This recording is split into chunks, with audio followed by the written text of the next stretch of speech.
I'm having pizza rolls. I'm out of clean bowls, so I have it in a Tupperware. But I figured, I was like, why am I letting myself be late when I'm right here? You know, so you guys, and it usually takes people a couple minutes to join. So warning about chewing noises, but I'm gonna eat my dinner. So this is not my full dinner. This is my pre-dinner snack, is my pizza rolls. And there's a sub place that I really like on the way to my boyfriend's house. So after I stream, I'm gonna get real dinner at the sub place. Hi, Daphne333. So I'm gonna get real dinner, so don't worry. I'm eating something a little more balanced than this. I'm gonna get a turkey sub with avocado and brie on it. Welcome. If you all just got here, I'm eating pizza rolls. I was gonna be late, but then I was like, I should be on time almost, and just eat my dinner with you guys before we get started. Because, you know, people take a second to join, and I wanted to hang out and be on time. Hi! So I totally catfished you all last week. I want to give my deepest apologies for catfishing you all last week, because I said that the last week was going to be our last education horror stories, but then more people submitted them. So we have more. I didn't mean to catfish you. I just thought we were done. Oh, it's hot. It's too hot.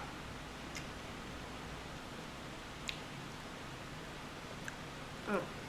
It's the danger of eating on live. This is also really an exercise for me in vulnerability, because I hate eating in front of people. That's why I hate the fact that first dates are a lot of times at restaurants, because I don't like eating around new people. I don't know why. I just like to eat in privacy and focus. If one more is from Prince George County, I will break down. I don't think so. I didn't see any. You submitted one today. Oh my God. Those today probably isn't in here because I made them on Sunday. But thank you for submitting one. Holy shit, 117 people are here. Is it the pizza rolls? Should I start eating every time? But yeah, we have a lot of cool stuff we're gonna look at today. Also, I'm dipping my pizza rolls, if you wanna know. It's a Chick-fil-A thing of ranch.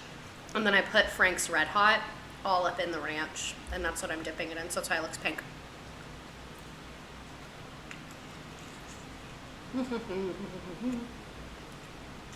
It's so hot. How was your day? It was good. It was really busy. I had a new team of agents join my office today. And normally when someone joins, it's one person, so I have to like help them set up their email and their account and all that stuff. And it's just one person. Today it was a big group, so I was a little bit overwhelmed, but it was awesome. They were super nice. I loved them. Everything went pretty good. They were excited to be a part of the brokerage. So it was like, I was just in there for a long time. So it was like a busy day, but it was a really good day. And thankfully, my email was really chill today. A lot of times my email is like blowing up with shit, but it was like super chill today, which was awesome because I so needed that. You're also having pizza rolls. Do you save these so we can watch later? So yes, it's saved on Twitch for 2 weeks, and then all of them are on YouTube till the day we die. If that answers your question. I'm glad you had a chill email day. Me too. I want to like bite this, but I don't want to do it on camera. Whatever. It was so flattering. I wanted to let the heat out a little bit, you know what I mean? It's so good. It is so good. I love how nothing is deleted from the internet ever. I know, right? Today I got sunburned on the back of my legs. Just oh my God, so let me tell you what happened to me on this boat. I was on a boat and I was sitting like that until it's the other side. This right here, you can't really see it, but I had such a stark tan line from me sitting like cross-legged on this boat for a couple hours. Yeah, mom made Totino's pizza rolls. Except I'm the mom and I made them for myself. First time chat, reading Robin's. Holy shit, I have 8 text messages.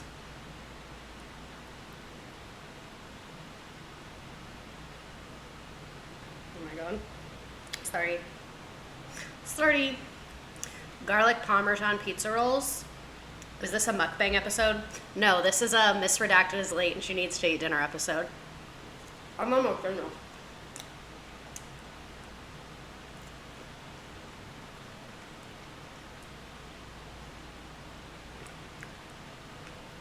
Okay. I was wearing high top Converse, so I have noticeable tan lines on my wrists and ankles.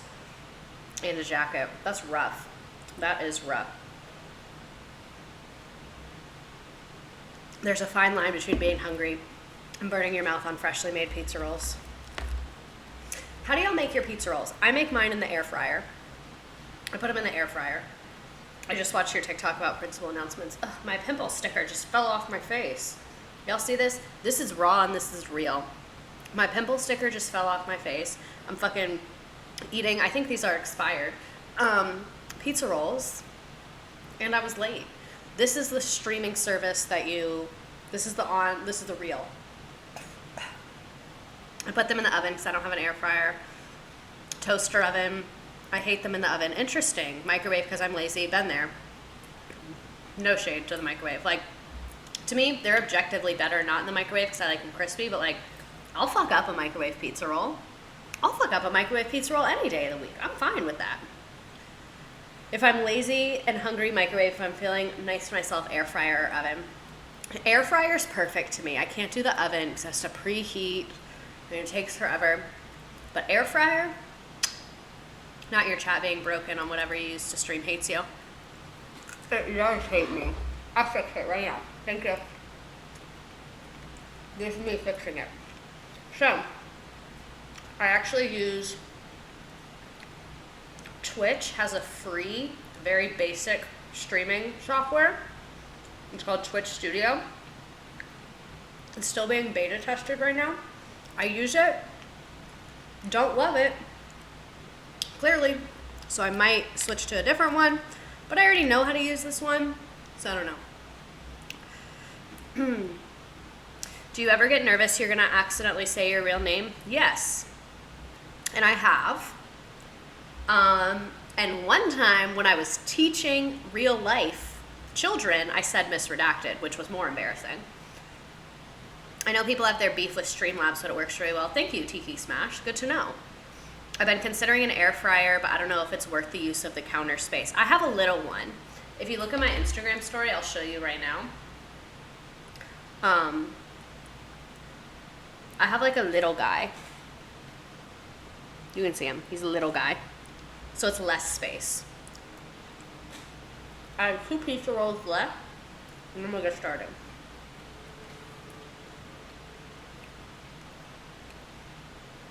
Oh, let me talk about Wednesday. Wednesday is history stream, and we're going to be talking about the history of contraception in the US mainly. I could never do what you do. I accidentally dox myself daily. God is protecting me. A lot of people think I'm joking when I say that, but I think I'm being protected by something out there. You know what I mean? I really do. I fully believe it. It's my first year of teaching in August. What's the best piece of advice? Okay. 1, don't try and do everything. There's going to be some things that you do a bad job of, or you don't do at all. And that's fine. My first year teaching, I did not contact parents. I didn't call them. I didn't text them. I didn't give them grade updates. I was struggling. I didn't know how to be a teacher. I didn't know my content. I had moved to a new city. I had no support system. I was under a ton of pressure teaching a standardized tested class, and I was only 21. I did not contact parents at all. And that was fine. I was still a good teacher that year. Should I have contacted them? Yes, I think we can all agree on that. But don't be too hard on yourself. Mainly focus on what's like the most core important thing to you. So the most core important thing to me was building relationships and teaching my content. That's what I focused on my first year, and I think it was very helpful to have that like guiding me. I started teaching in July at a year-round school. I'm so scared. I've never dealt with a year-round school.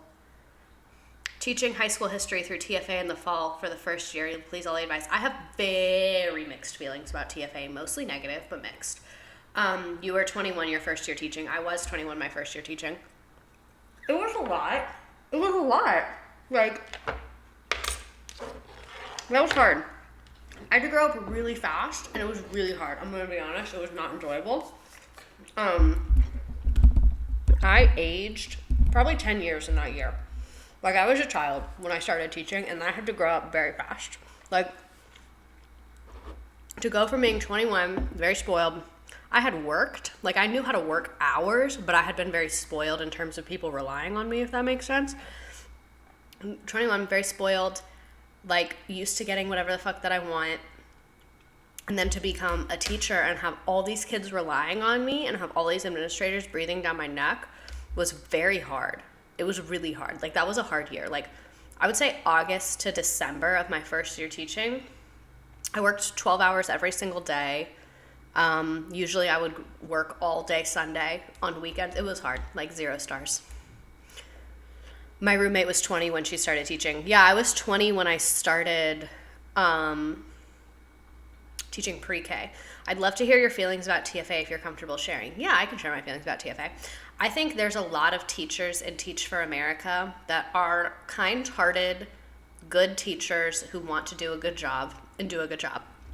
I think there's individuals in Teach for America that feel that way.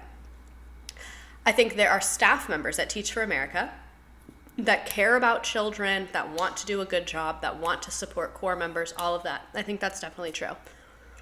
I do not think TFA has a positive impact on education or the world as an organization.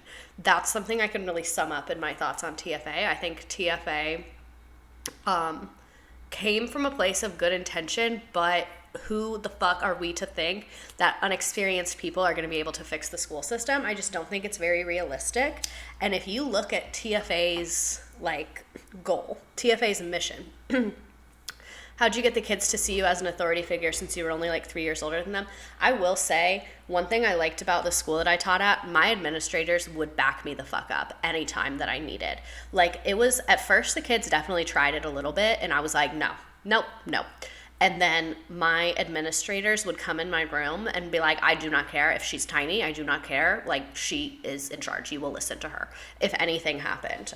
So they kind of got the wise up because I had a supportive admin. My first year, I worked for a principal my first year. That was awesome. He was great. He's the one that hired me. He was having health issues, so he was very not involved, but he was a very nice person and very supportive and kind. And I think was okay at his job, but had very good intentions.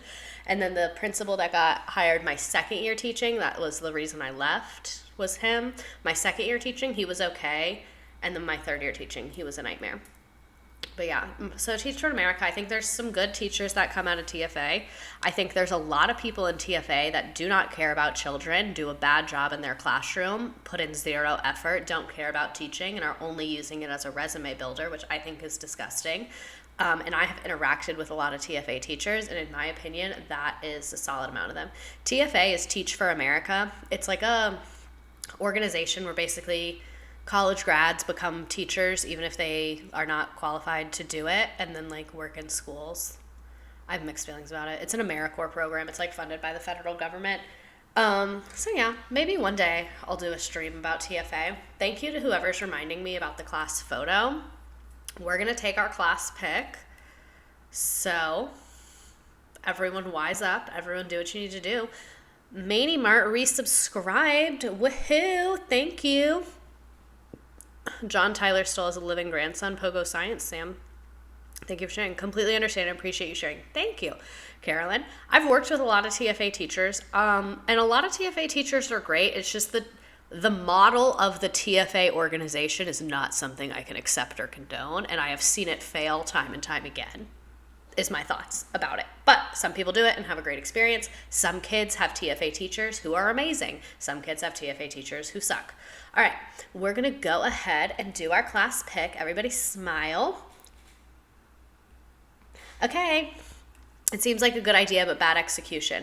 I don't even know if it's a good idea. I think it's a well-intentioned idea, the idea to, let's have recent college grads go into areas that have a teacher shortage. I think it's a good intentioned idea, and I see the thought process, but if you actually think about it, that's not really who should be in an area with a teacher shortage. And a lot of those areas have teacher shortages because programs like TFA make them a difficult place to work. I had a TFA teacher, and they low-key told a classmate they were worthless. Yeah, exactly. And we're just not going to make any bones about it. TFA is predominantly white and works in predominantly schools that are not made up of mostly white students. So that inherently creates a dynamic that can be cause for concern in terms of like the impact on kids, having people that might not be like, you know, equipped to handle situations they've never run into. Like if you have like a person who is white and has only experienced like being in predominantly white spaces, and then you throw them into a community that's experiencing heavy institutional racism, they are not going to be able to like be the amazing person that saves the community. Like TFA is inherently a savior complex to me if you look at the roots of it. So, I don't know. Like, I get it, but I don't know. Do you think people that wouldn't pass a normal teacher certification go TFA as a way to bypass the regulations? So, TFA, it varies a lot by state. So, I definitely think what you're saying is true. I'm sure that's happened. But, like, some TFA teachers are fully certified.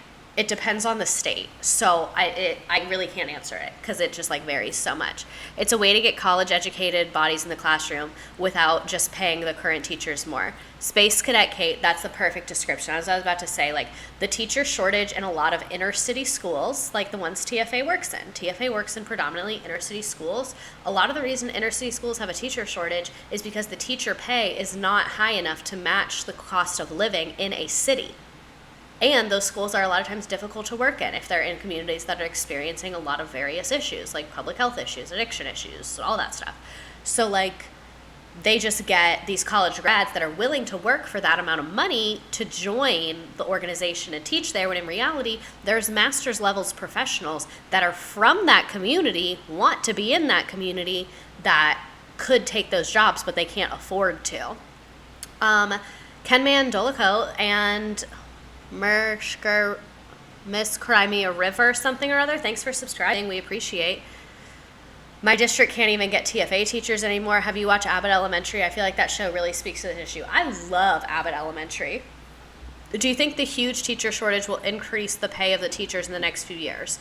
I think it's going to get worse before it gets better. Like, I think they won't increase the pay until it's starting to affect the bottom line of the people who run our government. So our government is run by corporations, and right now the teacher shortage isn't really affecting their profits, because you can still send your kids to school. They're not going to get like the best education they could be, and they're having a shitty time there, but you can send them there and it's still childcare. So when it gets to the point that the teacher shortage is affecting adults' ability to come into work and it starts affecting the economy, that is when I think it will be addressed. I hate when people talk about my appearance. It's like, fucking get creative. I've been lurking. Boyf will be home soon, so I won't be active in the chat, but just know I'm here. Hi, Average Tay. It's basically preying on desperate college grads as a way to withhold a living wage from current teachers.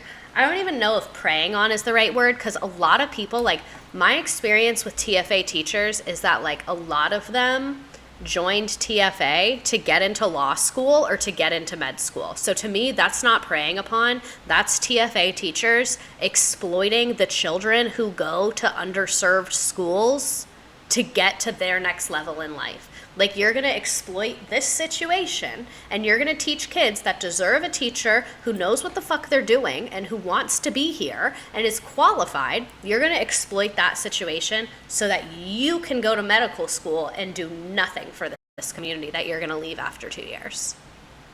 Is kind of the vibe I get from a lot of TFA teachers and have observed many times, because I've worked in schools that work with a lot of TFA teachers.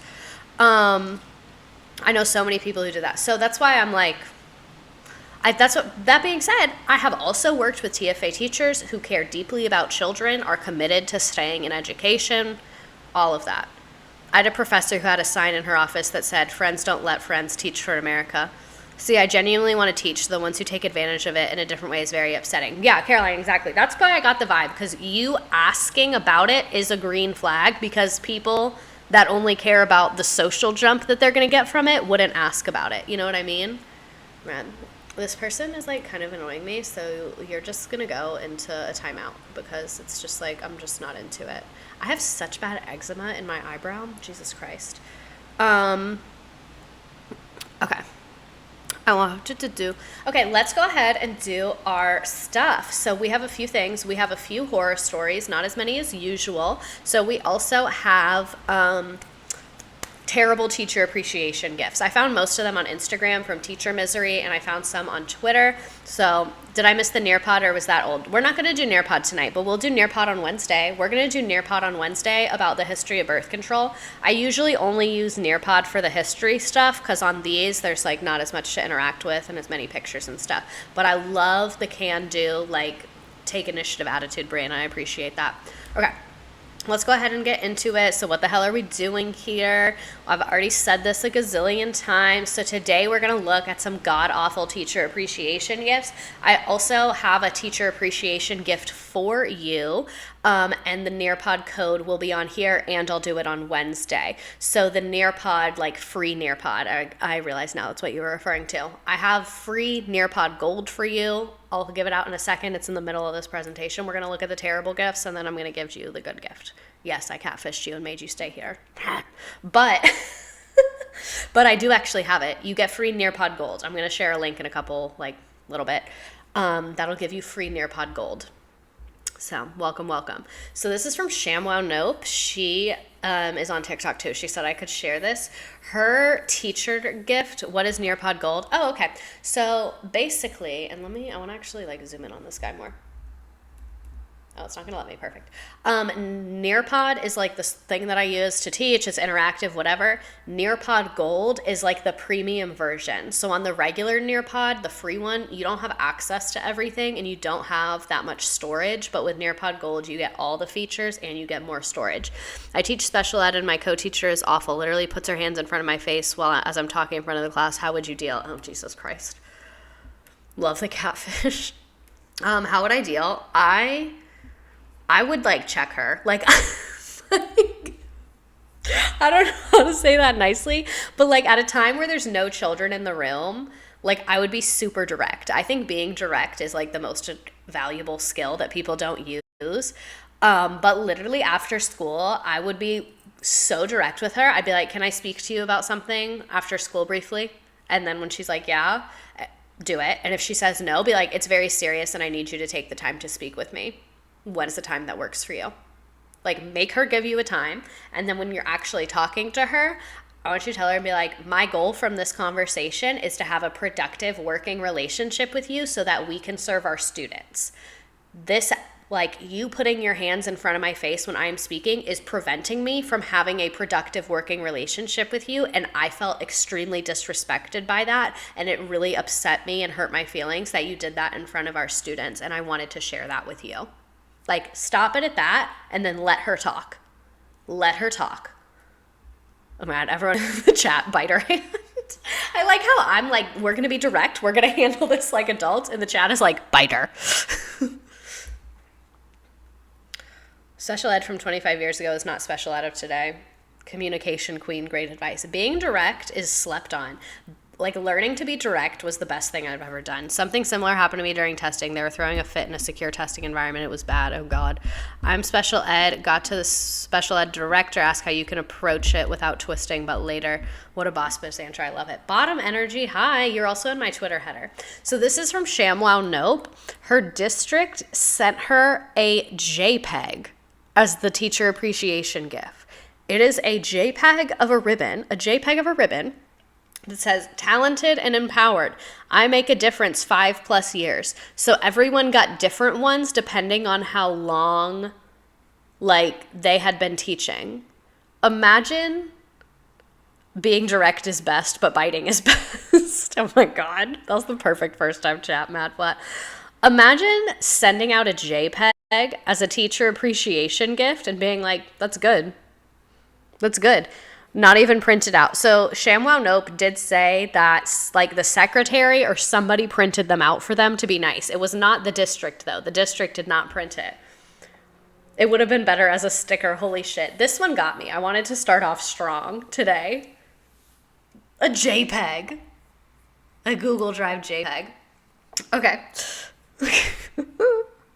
It's basically an NFT. must have been a paper shortage. If I got a JPEG I'm supposed to print out myself, I'd walk out. Like, I'd literally rather get nothing. I'd rather get nothing than get this JPEG. So this one I got on Instagram today. They said, hi, I saw on YouTube you're going to discuss bad teacher appreciation gifts in one of your streams. I'm a school psych. No one ever gets us anything during school psych week, but at least we still get included during teacher appreciation. My district is huge, so they have the foundation to help to provide homeless, foundation to provide provide supplies, food, clothes, etc. to low/no income families. The foundation gave a gift bag to every teacher that included an entire 16-ounce bottle of salt. Not a table salt shaker, an entire pound. The note attached said something about adding spice to our students' lives. So at least that's an explanation, but like, why couldn't they choose a spice or give us smaller containers? And then she sent a picture and said that this is really similar to it. This is not the exact one. So like, we have a lot to unpack here. We have so much to unpack. So one, salt does not count as a spice to me. I guess technically it does. This was done by white people. You reached my point before I did. Thank you. Like, bro, salt? It cannot just be salt. Oh yeah, and the sticker, or not even the sticker, the lack of sticker, the JPEG. I love that it says 5+. Like, what are the increments? I think it was like 1, 3, 5, and 10. My administrator drove 20 minutes to get Dandy Donuts for us after closing the school at 10:30 p.m. the night before. I cried low-key. Aw, that's so nice. Salt. This was done by white people. Salt equals a spice now. For teacher appreciation, they set up a week-long scavenger hunt-ish challenge and had us with coworkers after school to solve it. I would have rather had nothing, like, love the thought, but it was just another thing to think about. I would not go to that. I would not go to that. If my admin was like, hey, we're doing a scavenger hunt after school, I'd be like, are you joking? Like, I'm literally not coming. Like, I hope you know that it's like me joining that is just not something that will be happening today or ever. It could have been a bottle of sriracha or something. At least give out some pepper. Salt kills snails. Is there a joke there? That was the admin meeting. The admin meeting was like, all right, it's teacher appreciation week. We ain't got no fucking money. I'm not spending any money. Craig's wife is a manager down at the Morton factory.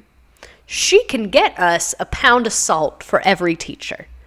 What we need to do in this meeting is make it seem like the salt was intentional. So we need to think of a card or a joke that will make it seem like this was done with thought. That's what happened. I'm fully convinced. Why would they make me walk around after walking around my classroom all day? We got food most days, but one day our PTO gave us succulents. I love a succulent. Thanks, Craig's wife. Craig's wife is doing more for education than the Department of Education with this pound of salt. All right, next we have... This is somehow free to the school. Craig's wife is the real MVP. Let me go back to the salt and catch up with the chat. You got the nail on the head. And someone at a meeting was like, salt kills snails. Is there a joke there? Is that anything? There's an episode of Always Sunny in Philadelphia where they throw salt at her annoying cousin to make him go away. My mom is an elementary nurse and they got coffee and truck and to donate a latte for all staff. I teach 9th grade and got nothing. My PTO gave us succulents too. What's a PTO? I thought that meant paid time off. What is that? We got umbrellas and signs that said, don't let these kids rain on your parade. They had to apologize on Facebook. Like... If I was a parent, I would think that was so funny. Like, if my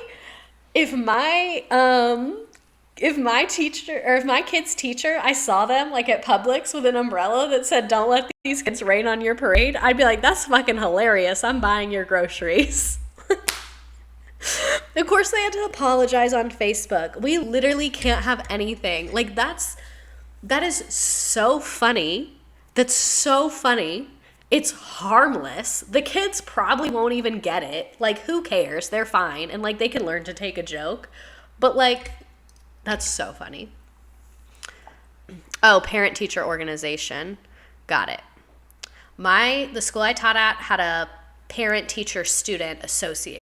That's what it was called. PTSA, yeah. Parent teacher organization, thank you. I teach high school. We have one that's just parents in elementary and middle school. Baby Drea 15 subscribed with Prime. Thank you for being here. We don't stand the man that owns that company of Prime, but we love that you're subscribing. I teach high school and our PTO does more than admin. Yep, that's where it'd be at. I'm really not over. I need to go back to the umbrellas that say don't let these kids rain on your parade. That's so funny. I wouldn't apologize. If I was the administrator that picked that, I'd be like, I'm not apologizing. I'd be like, there's no apology needed at all. Why would there be an apology that's needed here? The people who made them apologize are the same people who hate Principal Redacted. The people that made them apologize are the same fucking people that are making my account like threaten to get banned. I actually need to talk to you all about this. I should have brought this up earlier. I got a notification from TikTok that my account is at risk of getting banned. So that's like not great for me. So I made an alt account just in case the vibes get weird.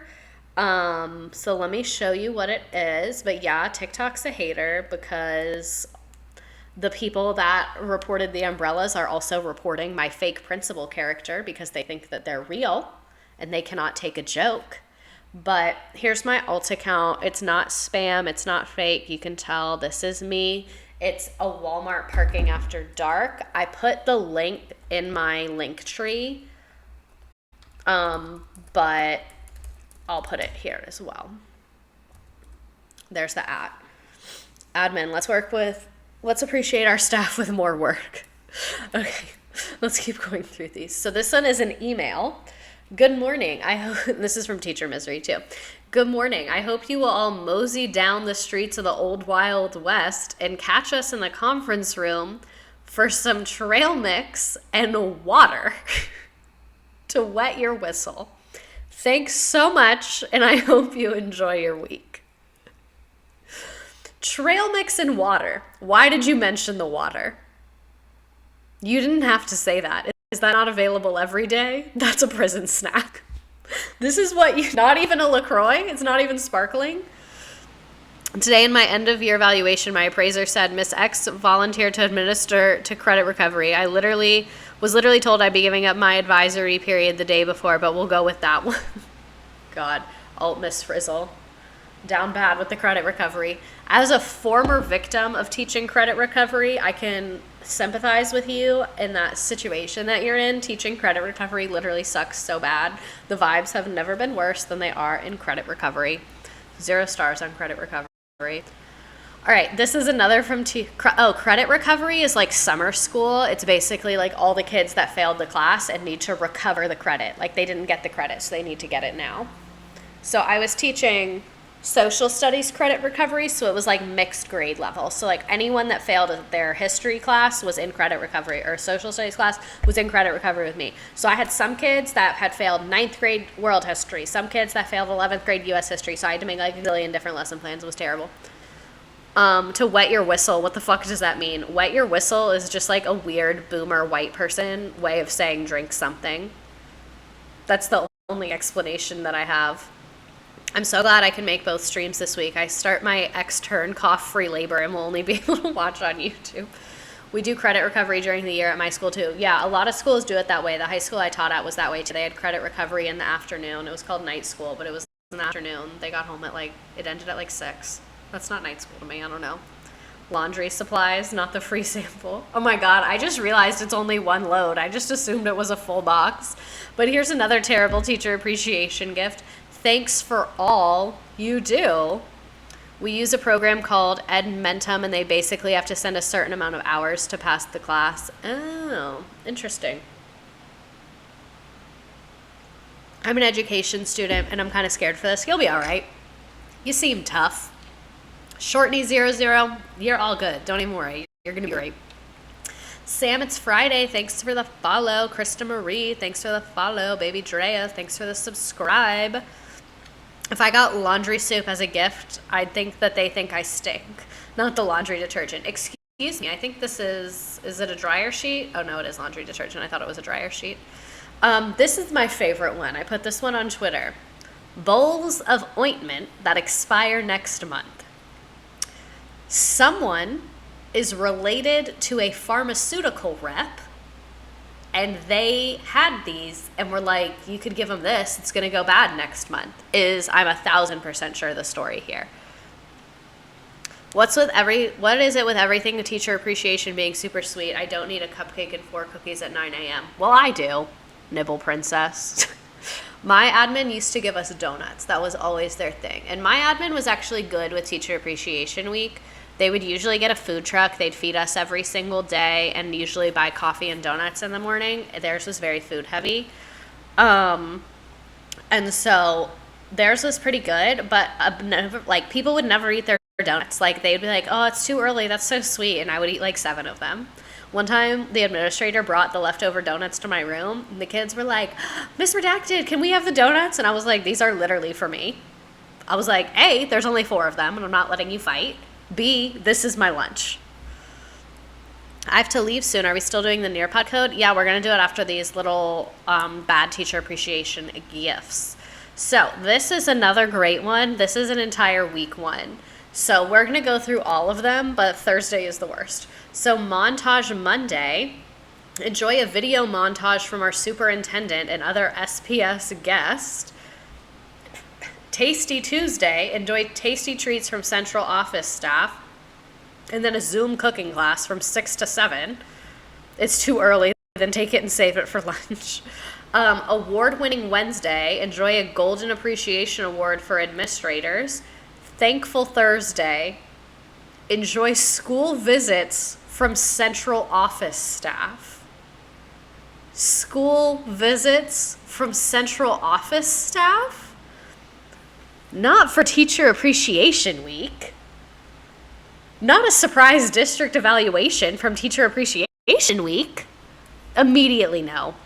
And then Friday, enjoy homemade artwork from students. One thing I'm wondering is, how was this not enforced, but like, how was this done? Like, did the district tell the kids to make it? Did they provide the supplies? Or were they just like, oh, we'll just put it on that calendar and hopefully it'll happen? That's what I think it was. I think they were like, hopefully by Friday, a bunch of the kids have made art and shit. That's, I guarantee, their thought process there.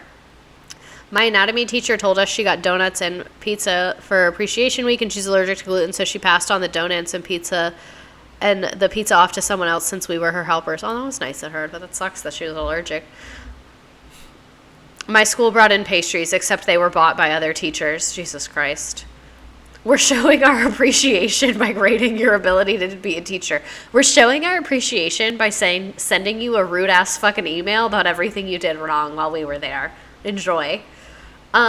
This is a really bad one too. Okay, scavenger hunt gift certificate challenge. When it comes to appreciating teachers, our local businesses love to participate. They just need someone bold enough to ask them.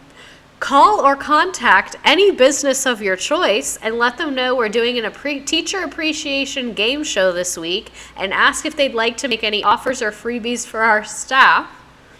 Once you secure something, let me know, and you might just earn mega bonus points if you really pull this off. Not outsourcing. They really said dance monkey dance for a gift card. These are all the ways you're fucking up our kids in the future. Anyway, thanks for being here. My principal gave soap. What? My principal gave soap bottles to the women, raw meat to the men, and a head of lettuce to the vegetarian man.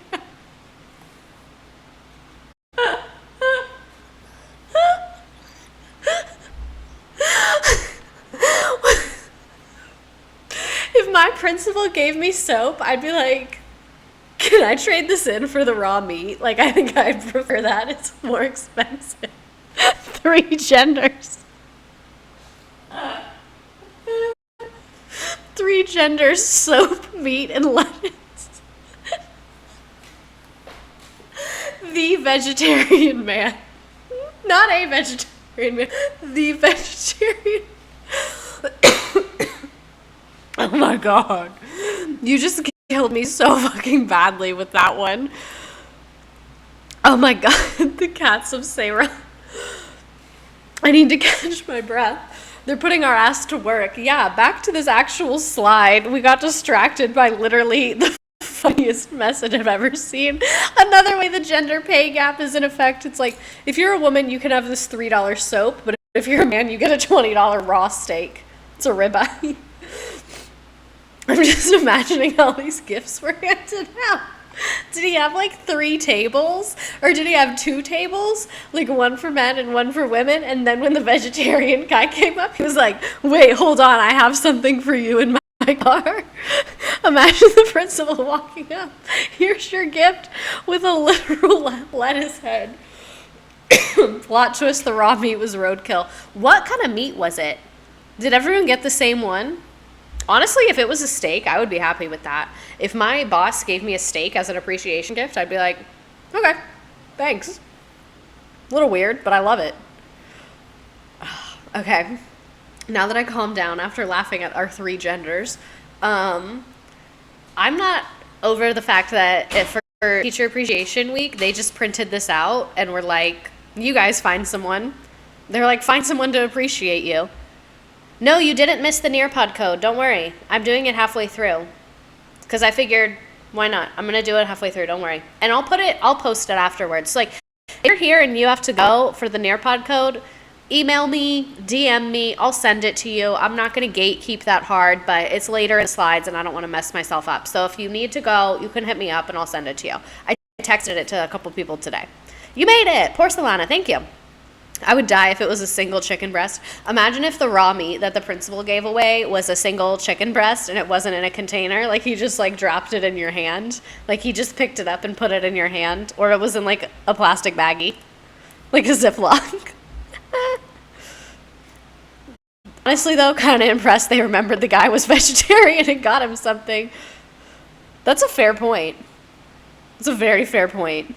Imagine it was just candy. My god. Admin forcing teachers to source their own teacher appreciation gifts and printing out that message and color 1 sheet per page. Because, like, also, that's an important note. They printed this in color. Actually, maybe they highlighted right there. I don't know. It looks like it's in color to me. But, like, this is a big piece of paper for a message this small. Anything like this, 4 to a page. When I was a teacher, anything little, 4 to a page all the time. Tiny, sorry, you'll be fine. Have a good attitude. You can read it. I believe in you. Put your glasses on. We don't have paper to be a wasting like that. It's a boiled, unseasoned chicken because they can't afford the seasoning. The seasoning is the salt from the other teacher appreciation gift from the other school. They're doing a collab between the salt school and the raw meat school. Salt school, raw meat school, teacher appreciation week collab. Link in bio. God bless the school secretary that had to highlight each and every one of those. School secretaries should make 6 figures because they're doing everything. Admin doesn't know computers and 4 to a page. Fair point, Bookworm. Fair point. This is a teacher appreciation week. I think this is an email. So Thursday, May 5th, 2022. Thursday thoughts. You will receive an email with an inspirational thought. An inspirational thought from the superintendent. I know when I'm depressed and I get an inspirational thought from my boss, that is just the thing I need to pick me up. During Teacher Appreciation Week, we had to write thank you cards to other teachers we rarely work with or even see. Again, the vegetarian women getting ignored in our society. The vegetarian women can have the soap. Guy with the taco, they have soap. You don't eat soap. They're not being ignored. The gender roles is a problem here, but the female vegetarians are covered. You can keep your thoughts to yourself. Inspirational to whom? That's what I would reply. I would reply to that email and be like, who said this was inspirational? I want to talk to them. Okay, and then I have a few giveaways for Teacher Appreciation Week raffle. Would like to add some gift cards. If you are willing to donate $5 towards the purchase of the gift cards, please give that to name has been crossed out by the end of the day Friday. Thank you in advance. Why I gotta donate for my appreciation gift? Why do I have to donate for my gift card? They're asking teachers for money. At least they aren't forced to source their own inspo quotes from Facebook. My admin would always do that. We would literally, like, terrible things would happen in the school, and they would send us, like, a grainy Facebook image of an inspirational quote and be like, we're here for you. And I was like... And sometimes my principal would send these emails really late at night. I'm going to spill tea right now. He would send these emails at, like, 11 o'clock at night. One time I got one at 1 in the morning that were so long. They were like an essay, and I would read all of them and annotate them and discuss them with my coworkers. They were like an essay. I remember one of them was titled Winds of Change, and it was like, things are changing around this school, mediocrity will not be accepted, and it was a literal essay that he sent at like 1 a.m. And he stood by it too. I brought it up later and was like, that made me very uncomfortable. And he was like, you should be thankful. He literally said in the meeting where I'd already resigned, but I hadn't had my last day yet, and where they told me that they were blacklisting me and then, like, threatened to have me arrested low-key, I was like, those emails you write are very unprofessional and they make me very uncomfortable. And he said, you should be grateful that I take the time to write to you. And I was like, no, I shouldn't. That's your job. You get paid $98,000 a year to do that, and I get paid $47,000 a year to read them. And it'd be way better if you kept it professional and brief for both of us, sir. He has fan energy. So, not to be fat phobic, because all bodies are beautiful, but he is gaining weight, which I do find quite satisfying. I saw a pic of him on Instagram the other day, and I was like, that suit is snug. He dresses very well. Also, for his birthday, we all had to donate $50 and bought him a Gucci backpack, which made me want to fucking kill myself. I should steal it. But anyway, I saw a pic of him on Instagram the other day, and I was like, I was joking, by the way, about the stealing. I don't know where he lives. I saw a pic of him on Instagram, and that suit button was put in work. I was like, bro, that's embarrassing. That's so embarrassing for you. I was like, not only are you looking depressed, stressed, and unhealthy, you also don't know how to dress. Quadruple homicide. And a couple weeks ago, I was driving past the school because basically, like, to get off the interstate near my house, like, I get off, I turn, whatever, and I drive past the school to get to my house if I'm coming off the interstate. And I saw him walking to his car at like 7 p.m. looking stressed. I was like, that's what happens. They had an envelope for the principal going around to collect money, and there was no money in it. Yeah, I stopped giving. I did one time. He's stress eating because you aren't holding the history department together anymore. So I will say, my department head held the department together. I didn't do anything for the department. Like, I didn't check on other people. I did nothing for, like, group events. I wasn't in charge of anything. But I was the only person in the department that had exclusively standardized tested classes, and I brought scores. Like, I had the highest scores in the school, and I brought them, so, like, that was what I was bringing to the table. And he's stressed about that, I'm sure. You hit him with your car? No, I would never. I'm not a violent person. I get strong vibes you used to teach in the district that I teach in. It's possible. Okay, so teachers, can we have a gift for our appreciation week that we only have because we are so underpaid? The superintendent, take your dollars out, bitch. Or I meant the principal. I just misspoke. Gucci backpacks are not that much at all, and all the teachers had to donate $50. Someone skimmed off the top.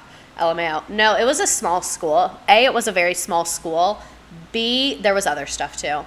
And, like, I know the lady that organized it, and she organizes stuff like that all the time, and is, like, she keeps her shit recorded, you know? I don't get that vibe. Good looking out, though. That does happen a lot. Maybe it was Louis. I think it was Louis, because I remember the bag was big and orange. I think it was Louis, which is worse, I think. All right, so this one is iconic. It's a old-timey decorative key, and it says, Happy Staff Appreciation Week. You are the key to our school's success. With love. Still $50, that's a lot for a birthday present for a coworker. Oh, I absolutely think it's a ridiculous amount of money. Absolutely. I think that was unrealistic amount of money to ask for. Most people gave it, though. I think I gave 30. I don't remember. Oh, no, I remember. It was 50 because it was a birthday gift and a principal appreciation because they like fell around the same time. And I gave for the principal one, but not for the birthday one. Because I was like, I can buy you something to appreciate you for being my principal because we have a professional relationship, but like I'm not buying you a birthday present. Are you going to buy me a birthday present? No. So that's why I gave less, because I gave to one and not the other. And then I think they combined them together and bought the Louis backpack. So I guess I bought half of it. I don't know. The money used on those keys could have bought them all lunch that one day. There's no way he deserved a Louis. He did not. It's actually crazy because my first year with him, I loved him. I loved my principal my first year. I felt like he was really supportive. Sometimes he would do things that I was like, that's not how I would approach that. But overall, like, we had a really positive relationship. And then the 21 to 22 year, it was just so bad. Like, we'll be discussing in therapy on Wednesday. You at least own one zipper on that backpack. Okay, this one's terrible as well. Rolled out the red carpet for us for teacher appreciation. And look at the size of the door compared to the size of the carpet. Someone in the office had to go to Michael's and buy a pack of decorative keys for what? No key to a restroom? Wow. Someone to a yard sale and said, yes, these keys are it. So the drink in hand is for sure inspiring to order some Mike's Hard delivered as we speak. I love these. I'm so enjoying these Mike's Hard freezes. That is a rug, and it's not even in the doorway. Is that craft paper? I know, this is so bad. It looks like felt. Like, you know that felt paper? Like the felt paper you use in arts and crafts? That's what I think it is. You are the key to my Gucci backpack. Oh, not the Gucci backpack. It's giving bulletin board craft paper. Me turning 21 in 2 weeks, taking notes. Do you need me to buy you alcohol in the meantime? I'm just kidding. Please don't take this account down. I already have one account being banned. I can't have two. Thank you. Sorry if you could hear me, like, and I screamed at you and you had headphones in. But yeah, the red carpet for teacher appreciation. Thanks for making the school year bright with a highlighter and a picture of 1, 2, 3, 4, 5, 6, 7, 8, 9, 10 highlighters. So if the printed photo is better than the gift, maybe don't include it. To me, this is the equivalent of giving someone a 2006 Honda Civic and then also giving them a cardboard cutout of a 2022 Honda Civic. It's just kind of like, why'd you feel the need to put that in there? Oh, Miss Sweet Potato, thanks for subscribing. Miss Redacted follows all laws and discourages underage drinking. Absolutely. I'd be signing my resignation paperwork with the highlighter. I'd be like, yep. Be like, oh my God, yeah, thank you so much.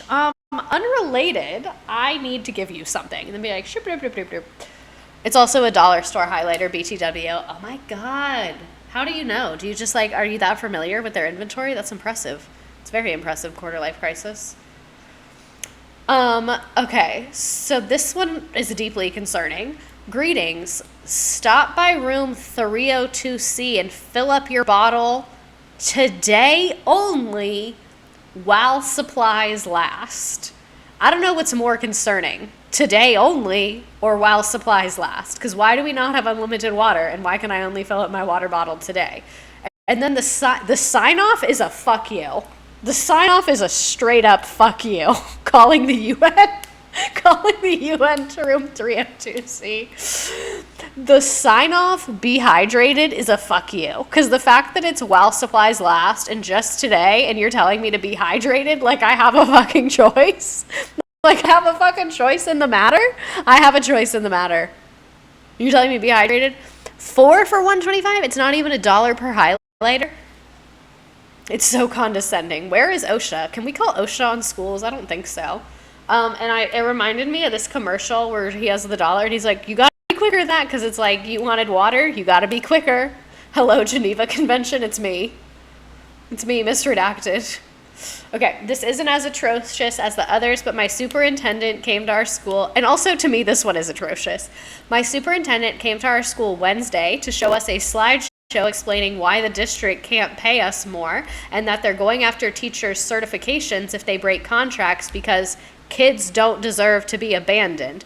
He was also 20 minutes late and kept us 40 minutes after contract time, and he gestured to the trail mix that the district... What is with the trail mix?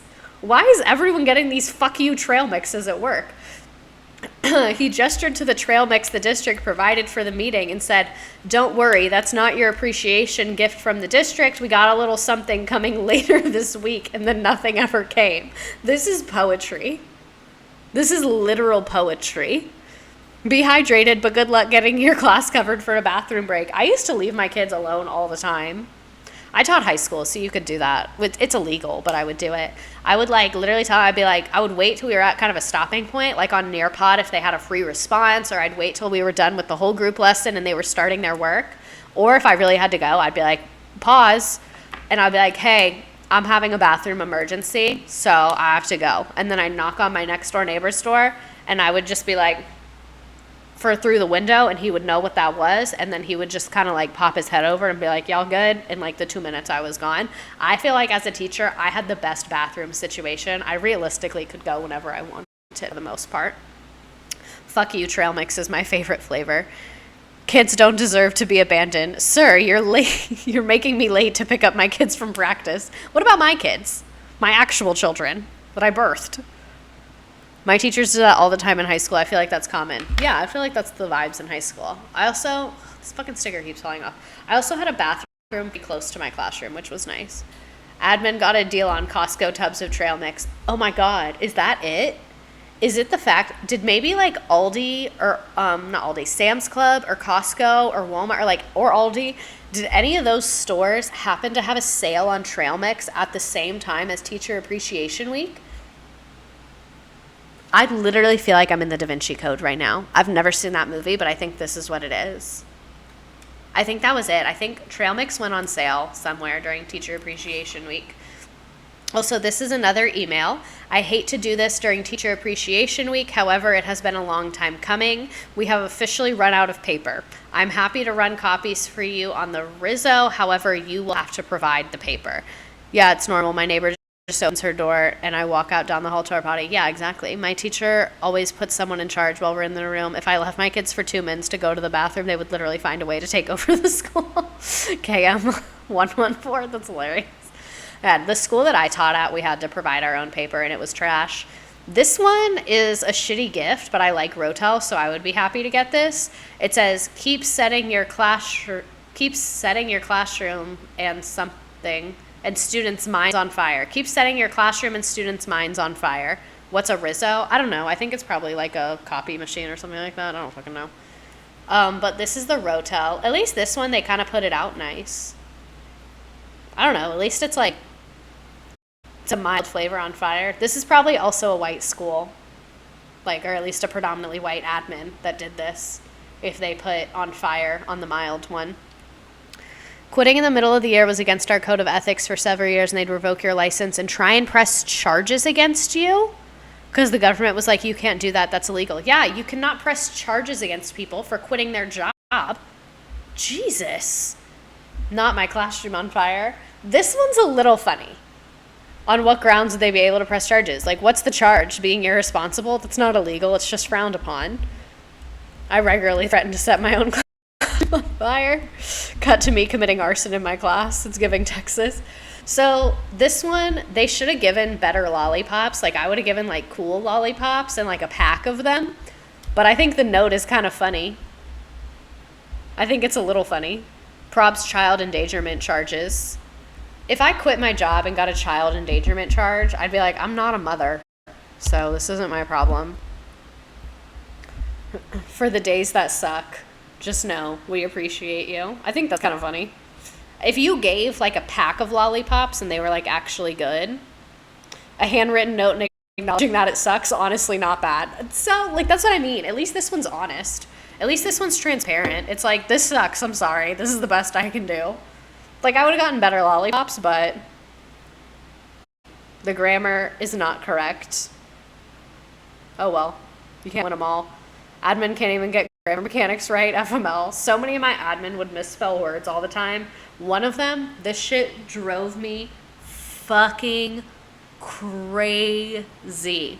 My vice principal, in her email, the word vice principal, the VI of vice was not italicized, but the rest of vice principal, like SE principal, was italicized in her email signature. And it was like that the whole time I worked there. And one time I told her, I was like, oh, hey, just so you know, like the formatting is off in your email signature. And she goes, no, it's not. And I was like, all right. No, it's not. Like, I just can't. I can't. Like, how do you not notice that? It's on every email you send. How do you not notice? And it was, like, obvious. Like, the font she had, it was very obvious because of the slant. It made a weird space between, like, the VI and CE. Like, it was, like, obvious. She was like, no, it's not. It's supposed to look that way. And I was like, okay. Period. I was like, you do not have to tell me twice. It's supposed to look that way. I love it. I was like, I love it. And you said my evaluation's tomorrow? I think it's great. My principal doesn't know the word between whether and rather. It was her edgy caption face. She also used to use the word dynamic for everything. So she would come on the announcements and be like, I hope everyone's having a dynamic day. And like, dynamic does not mean good. And then like, whenever she would be like introducing the principal, she'd be like, our dynamic leader. She would also use the word illustrious. She would say, our dynamic and illustrious leader. And I was like, why is this giving 1980s porno vibes? Dynamic and illustrious? Like, I don't like it here. Yeah. And then she would be like, you should be giving dynamic instruction. And I was like, what does that mean? Dynamic morning students and stuff. She was a nice lady, but she was not good at her job. Like, I don't wish ill upon her. Me and her definitely fought. Like, we definitely got into it, and I don't want to hang out with her. But I don't wish any negative energy or bad things to happen to her, because I think she, like, I don't know, was not a bad person. But she was not good at being a vice principal. She was very bad at it, actually. Okay.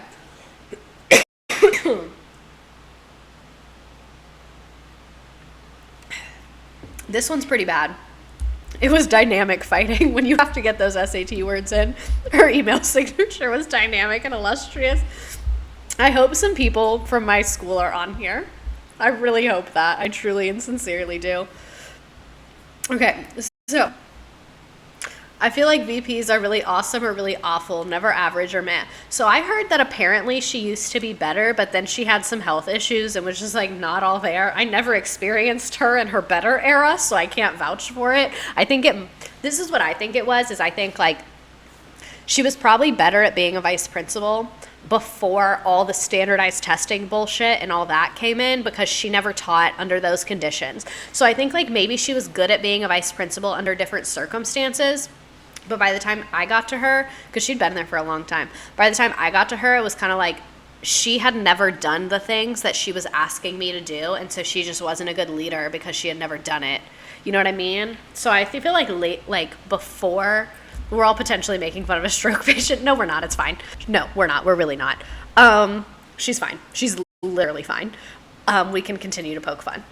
Talk about kicking you when you're down. No, because like with me, like, she didn't understand basic math statistics about standardized testing data, and she had taught English. So I think like she just wasn't equipped to be in charge of that kind of stuff, because like, I don't know, math isn't for everybody, no shade, but like, I don't know, it was just like the things that she was supposed to do, she just like had no idea how to do or do a good job of. She was really bad with technology. She didn't really know how to use a computer. Like, it was just bad. She was pretty nice though. There's two types of admin: lovable but airhead, got their shit together, and straight up bad at their job. That's, yeah, correct, 3. But okay, so this is an email one. This one's rough. In recognition of Teacher Appreciation Day, I ask that you do something for us, something fun. Please talk to your classes about using sanitizer wipes. Some may have used them for their hands, however, they cannot be used in the bathroom and flushed. This has caused some major backups, no pun intended. Should you have a child that accidentally, inadvertently voids, please call and she will help take care of it. This hopefully will alleviate a child cleaning up after themselves in the classroom bathroom. Oh, and to all, thank you, teachers. You could have sent 2 emails. You could have sent hey guys, we have this bathroom situation. So sorry that we are even dealing with this, but here's what's going on. Here's what I need from you. And then separately, couple hours before or after, sent a teacher appreciation email. In no way did you need to do a mashup. That was not necessary. That was not necessary to do a mashup. Wait, it makes sense now why my admin seems so out of touch since standardized testing has taken over a lot of their schools during 10 years admin. Yeah, so like that's the thing. When my vice principal was a teacher and when she got her like master's to learn how to be an administrator, they didn't have standardized testing. They didn't require daily written lesson plans. They didn't have the district coming to critique me constantly. They didn't have EOCs. They didn't have any of that stuff. So like, why would she be able to help me with it? You know what I mean? Like, why would she be able to help me with it if she didn't know how to do it and no one ever trained her on it? So that's what I mean. Like, a lot of admin that are out of touch, it's their fault because they should have stayed in touch, and it's their job as admin to be good at their job. But I will say it is not 100% their fault because they were not set up for success either, in my humble opinion. Okay, this one is stickers. 3 stickers.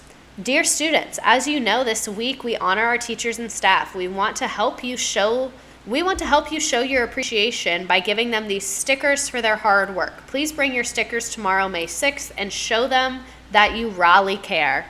Show them that you really care. And then this is a teacher appreciation lunch. The popcorn is good, but what's going on there? Are kids wiping their asses with hand sanitizer? I think so. I think that's what was being alluded to in that email. I'm really bad at stuff like that. Like, I'm not going to assume something unless you tell me forthright. Like, you need to be very literal and direct with me. And so I would have gotten that email and been like, what the fuck are you talking about? You would have had to tell me. You'd have to be like, misredacted. The kids are wiping their asses with the Clorox wipes, and you need to explain to them why they cannot do that. And I'd be like, okay. And I got it. But if you don't explicitly say that to me, I'm not going to assume that that's what you need me to do. You can be a counselor or another role in the classroom before becoming the administrator. The people handing down these new standards don't even give anyone trained to make them effective. What an interesting lunch. I know that burned so many butts. God. Okay, so someone asked about the Nearpod. I have free Nearpod Gold from me to you. I'm going to drop the link in the chat. This is your teacher appreciation gift. This is the code right here, and then here is the link in the chat. If you need it, email me. I'll also put my email in the chat if you're leaving, if whatever. It should work for unlimited people. They didn't really explain that to me. I got this from Nearpod. It is real. I did not pay for it, and I do not make money off of it. They just sent it to me to be nice to you all. Thank you for joining my stream. So this is your teacher appreciation gift from me to you, is your free gold upgrade. We also need to all say thank you to Boyfriend Redacted because I am too lazy to do stuff like this. How long does this last in theory? I believe it gives you a year, but I'm not 100% sure. They also did not say. I'm sorry. They're kind of vague, to be honest. But everyone thank Boyfriend Redacted. He types up whenever I want something. Like if I'm like, I want a Nearpod partnership, he types up the emails and I can just send what he typed and then everything gets done super fast. So thank Amber at Nearpod. She's actually starting a new position. 5 minutes of Nearpod Gold for LOL. No, they're usually pretty good. I think it's a year because they do everything in year cycles. So I would imagine. So thank you, Amber at Nearpod. She's actually starting a new position. So I have a new connect at Nearpod. Here, I'll type out the code. I have a new connect at Nearpod. Hopefully I'll be able to get something like this again or in the future. But happy teacher appreciation. Sorry that I am late. I hope you all enjoy this. We're not done on stream. If that is all you came for, honestly, I get it, but I do hope you stick around. But yeah, happy teacher appreciation. You should teach us how to make really good Nearpods. Mine always come out meh. Ooh. So my trick with Nearpod is I like to do 4 to 1. For every 4 slides of content, you need 1 slide of interaction. So I try and do something interactive every 4 slides. Nearpod is a teaching software where it creates interactive slideshows. So just how you'd have a PowerPoint like up on the big screen, it like makes it interactive for the students. So that's Nearpod. And I'll be using Nearpod on Wednesday. So if you're on here and you're like, I don't know what Nearpod is, all right, I'm out, never coming back. If you're on here and you're like, I do not know what Nearpod is and I don't know how Nearpod works, I'll be teaching a lesson on Wednesday on here using Nearpod so you can see how it works. And now that we're saying this, I'm going to make it more interactive than usual. Usually for stream, I don't make it as interactive as I would for students just because most people are here to consume content, not to engage. But I'll make it more interactive just so we can play around with some more of the features if you're curious about Nearpod. Thanks, boyfriend Redacted. I'll tell him you said thank you. I'm so excited to eat my sandwich later. Love a good horror story time for content. Yes. Can you show the link again or code? Yes, I can. And you can also email me if you need this on your work computer. I put my email in the chat. Is there a use if I'm not a teacher? It depends what you're doing. If you're presenting to large groups of people, yes. If you want to do something on stream like this, yes. But I'm trying to think of other reasons you'd use it. Yeah, it didn't tell me. So here's what you get out of it. This is the free one, has not very much storage. You can only have 40 kids join. The gold one, it's 75. And you get more customer support. You get more features, all that stuff. So yeah, I think it's a year. I'm pretty sure. I can ask.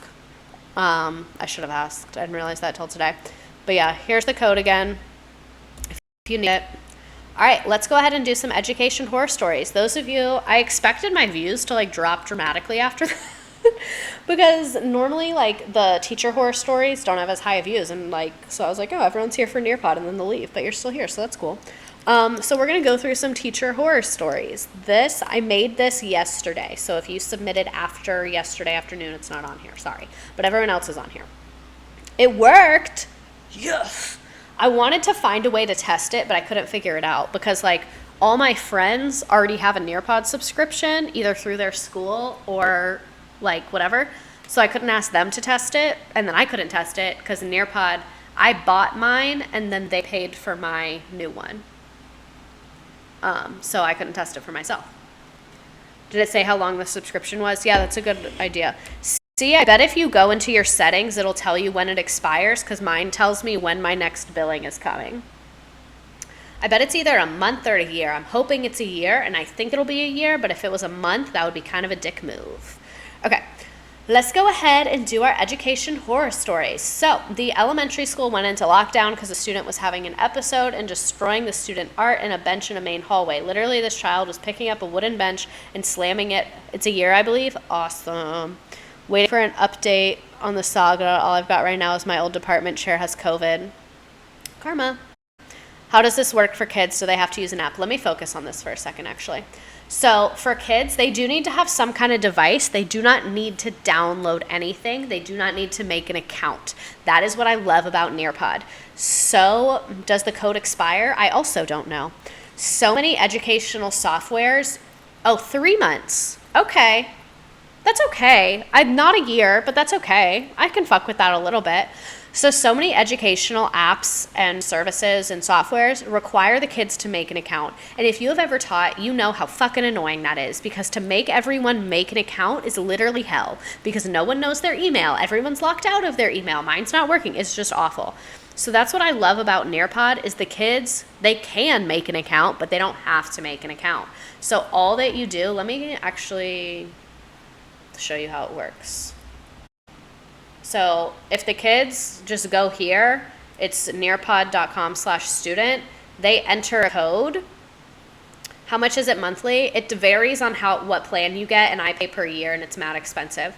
God, as a student, everyone having to make an account was an exhausting day. So the kids enter a code that you can write on the board. It's only 5 letters or numbers or whatever. 3 months in the middle of summer, though. Yeah, that is trash. I'll redo it again in the fall for a next teacher appreciation. I always forget that it's almost summer now that I'm not teaching. But yeah, as a student, I didn't make it. Yeah, so they enter a code and then they're automatically plopped into the lesson, which is awesome. I don't think they do monthly. Yeah, I would always pay for mine yearly. I understand how people didn't know their school email based off their last name. Does it have cool transitions like Microsoft PowerPoint? Not that I'm aware of. Not that I'm aware of. I tried following the link, but it isn't showing up in my account. That is very weird. Try the code, maybe? Or maybe try Google Chrome. I don't know. Email me. If you're having trouble with it, email me. So if I do it now, I only have 4 days of school. Yeah, I'm going to email them and ask them if it expires. I don't think it would. Let me make a list of the questions to ask them right now, and I'll send them the email. So we think it's 3 months. 3 months. Does it expire? Can I get maybe I'll get like a August first day of school one. Yeah, or you can just save the code in the link and use it on the beginning of the year. It's your life, your prerogative, all of that. I'll write all that down. Thank you. Glad that I was able to give some peeps Nearpod. Hope that you're able to use that. Obviously, it's towards the end of the year, but you know, this is also a good time to try it. It works best if you're signed up before you click the link. Got it. This is also like, I know it's weird that it's the end of the year, but if I were you right now, this is what I would do. I would write down the code in my phone or something, make a free account for Nearpod. You'll send them the email, or Boyfriend Redacted will send them the email. So what I do is I tell him what I want, and then he sends me an email, all professional and formatted, and I copy and paste it, and I send the email from my account. It worked. Thank you so much. I'm glad you liked it. So what I would do if like I was watching this stream right now and I'd never heard of Nearpod, I would take a note of the code. I would make the free account and I would try it out because it's the end of the school year, so you have a lot more flexibility. Try it out, mess around with it, see if you like it, and then if you do, start using it next year and use the code at the beginning of the year next year. That would be my personal strategy here. Miss Sweet Potato, thanks for subscribing. April Final JPEG, thanks for following. Okay, let's do some of our education horror stories. We don't have a ton today, but we do have some. Okay. My coworker had Nearpod Gold from the PD he went to, and I've never been so jealous.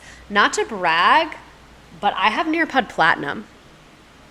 So Nearpod Gold can get wrecked because I have Nearpod Platinum. It's the best for getting formative data and to inform instruction. Easy peasy. Love Nearpod. I'm still mad they didn't give me a job, but it's fine.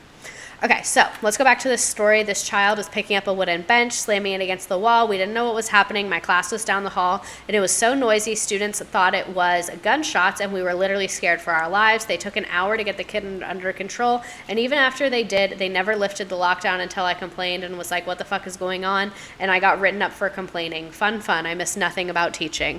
Halloween racing game was my kid's favorite. I don't think I ever saw that one. Never saw the Halloween racing game. Okay, diet predator. There's a man who has, well, trigger warning. There's a man who as a teacher was caught looking at porn on his work computer, and later he was still able to become a principal. The district didn't even care or do anything about it. In my account, it says it expires 8/24, so yes, 3 months. Got it, it is 3 months. This is really late to the party, but my old principal would write these inspirational manifestos or blank forecasts every week, and they were so poorly written, several separate groups of staff would send it around in red pen, and nearly and entirely read once it was done. God, never too late for that. Never too late. So your district to predator behavior. They're like, that's fine. Everything's fine. All right. So my significant other is working in a middle school with an admin who have all started during or since major lockdowns, so they're not exactly the most experienced at their jobs. Since my significant other started this school year, he's had story after story of the admin not doing their jobs, thus making everyone else's jobs harder, not enforcing any discipline, not legally meeting IEP meetings, not listening to others' ideas, even when those others have more expertise on the topic. Because admin is so shitty, these kids have been getting rowdier with no consequences, which means these 11 to 13-year-olds are getting into physical fights multiple times a week. 2 of these fights ended up with a teacher and hall aide leaving in an ambulance, not from trying to split up the fight, but just from being caught in the area. And one teacher I know got her life threatened by a kid, and she quit soon after. So a few months ago, the union decided to start a work-to-contract strike. Does anyone know what a work-to-contract strike is? I Googled it and couldn't really find like an easy definitive answer, with tenured teachers being the most vocal. These tenured teachers now learned they're being transferred as punishment to different schools in the district next year. The kids found out about their favorite teachers being transferred and staged a peaceful protest. They sat outside the admin office with signs supporting their teachers. The kids organized a peaceful protest and sat outside with signs to support their teachers. You guys, that's so cute. That is so cute. Doing only the work of what the contract says, no marking outside of work hours, etc. Ah, thank you, Crab Mommy. Very helpful. So that's what the work to contract strike is. I get it now. I get it. I could cry. I know, right? I'm about to ruin everyone's day, though, with the next slide. Unfortunately, there were some instigators, and the peaceful protest turned into a small riot of middle schoolers throughout the school and outside, with someone even hanging up nooses, with still nothing being done by admin to support the teachers. Sounds like something my school's student body would do. They petition and protest for everything. Jesus. So, hanging what now? Yeah, the nooses. The part about the hanging nooses took it too far. I love the energy of the riot. Like, I love y'all being outside and being like, yeah, support our teachers. But, like, y'all cannot hang nooses. What's wrong with you? What is wrong with you? So we had a teacher who was known for smoking a lot of weed. I love all your Parks and Rec memes. I love Parks and Rec. We had a teacher who was known for smoking a lot of weed. He was an art teacher. Why is it always the art teacher? It's always the art teacher. Every time it's art teacher. Why is it always the art teacher? You can say what you want to say, but if they were hanging nooses, this will be the generation that overthrows capitalism. I agree. Admin planted the nooses. Wait, T. What if they did? Do we sound crazy right now? Like, sometimes I can get too in my head and things get a little weird. But, like, I'm not joking. If you were joking, I wasn't. That's crazy. Maybe it was admin. Interesting. Okay, so the teacher that smokes a lot of weed, do what you need to do, I guess. He got suspended my freshman year for pictures of him smoking weed with students getting to the admin. So I was gonna title this slide "Free Him" until I read that it was with students. Because if he was alone, I'd be like, whatever, man. But it was with students, so like you can't be doing that. Like there's a line, you know what I mean? Like there's a line. Some admin are so bitter, I can totally see that. There's a precedent for us overthinking admin choices. Like there's a line. You don't smoke weed with your students. You can't do that. And it was in his car in the parking lot. That's pretty bad. He got fired for the next year for smoking weed in his car in the parking lot. Maybe he needs to talk to a therapist, I'm thinking, possibly. When I was in high school, I used to house sit for my geography teacher, and he for sure paid me in weed. Oh my God. That's kind of funny. We never smoked it together, so that's better. See? There's a line. Okay, so he once told me to never do acid because I thought I was a glass of orange juice and I was terrified that someone would spill me. I stood in the shower for days. So one thing that I will grant this teacher is that he is doing more to prevent drug abuse in teenagers than Dare is. He's absolutely doing more to prevent drug abuse in teenagers than Dare with that story. Because if I hearing that story now as an adult, I'm like, I'm good. I don't want to do that. I don't want to feel like I'm a glass of orange juice. That sounds really stressful. Dare needs to hire him ASAP. There's so many other parking lots he could smoke. Why would he choose the school? Literally, you could have driven probably a few blocks away to like a gas station, dude. Like you had to do it right now. You couldn't wait 5 minutes. You couldn't wait till you got home. Like you're a teacher. I'm assuming you have a home that you go. Like a Walmart parking lot. Exactly. All right, so not me exposing every scandal from my school. There was a locker full of knives. There was a locker full of knives. We need to stop right there because I don't think I'm like being clear enough that there was a locker full of knives. Imagine getting to work and someone's like, oh, don't worry about the knife locker. What? There's always that one worn out substitute who sneaks booze in a styrofoam gas station cup, though. They should also not be doing that, I think. They can go drink that at the gas station as well and then go home. You know what I mean? It's like not hard. Boundaries, people, boundaries. Okay. How the fuck do you get that many knives? I don't know. If someone told me not to worry about a knife locker, I would indeed worry a lot. I would also worry. I'd be like, I'm very worried. There was a locker full of knives. Someone lit a fire in the bathroom. We had to sit on a football field for over an hour. Cocaine in the bathroom ceiling across the office. I can't remember if it was just the school lore or not, but I remember drug dogs barking throughout the school that day. A principal and teacher fired for doing the McNasty in school. This person, like, they're hitting it again and again. I literally want so much more backstory on this one. Like, I want to hear the context around all of these. Wait, one student brought those knives or multiple students? I have questions. Cocaine, that's a pricey waste of a bathroom decoration. That's what I'm wondering about the knife locker. Is it one person's knife locker? Is it like everyone bring a knife for the knife locker? It's like a communal knife locker? Or is it like a one-person hobby knife locker? You know what I mean? In Wisconsin, everyone has a few knives. Fair. It was one person's locker. What a winter wonderland bathroom. What a weird collection. And he was at school that day. And a coach was fired for doing stuff with a child. Prison, jail, immediately, disgusting. We were the last school in our area to ban the Confederate flag. Also, a former principal was arrested for child porn and trying to lure a teen for sex. So me after every sentence in that story, realizing every incident was worse than the last. Because how did you manage to shock me at every turn? Like, it's just Euphoria High School. Because, like, at first, we said a locker full of knives, and I was like, let me make a meme. It surely cannot get crazier than that. And then we kept reading, and it just got worse. And so much worse. And I was like, how is it still getting worse? And then when we got to the ending where it got even worse, I was like, how is it still worse? Another one, another one, another one. Unlimited amounts of terrible. It's either Euphoria High School or the Mean Girls High School. That should be a crossover. That should be a crossover movie, and I want to be the production person. I want to be the director. I have the Euphoria song stuck in my head. I watched Euphoria for the first time recently. I watched the whole thing. I binged it. Okay, this is LAUSD, Los Angeles United School District, I think. Grace Lang, 1996. Thank you for the follow. We love. All right.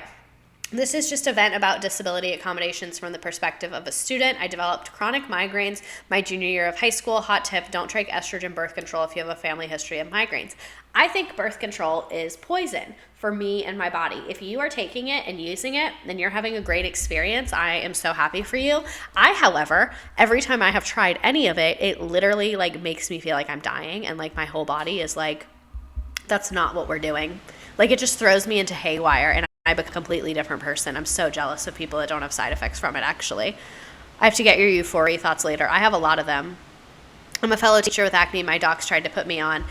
Also, ADHD and migraines are heavily linked. I was on birth control from when I was 16 until I was 20.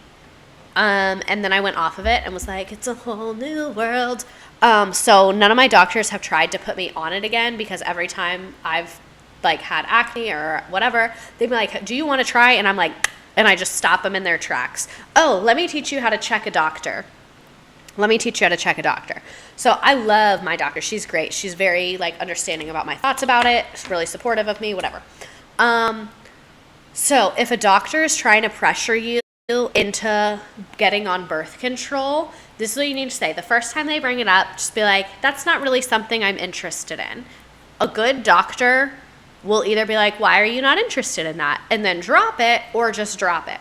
If they continue to bring it up, draw an even more clear boundary and say, I'm not interested in speaking about birth control options at this time, and I would greatly appreciate if you stopped bringing it up because it's not what I came here for.